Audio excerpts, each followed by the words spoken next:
23, we have the triple Qs, we have the daily chart, we have a major trend line that goes straight across, we have the 150-day simple moving average. The Qs had an $8 range from the high down to the low, and the triple Qs actually, it went down, and the low was 351, and the last print was 356. So it ended up $1.66.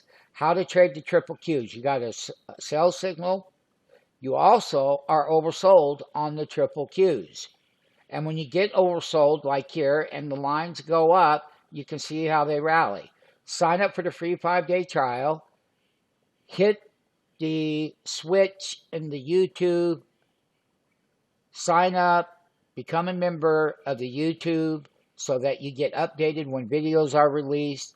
You will automatically get notification by joining the YouTube channel. Once again, we are oversold. We're going to get a bounce. We got the wall of resistance up there. It's going to take a lot of work. We have to close above 365 to break this downtrend that started right here. So once again, trader, if you need capital, we'll give you capital to trade with.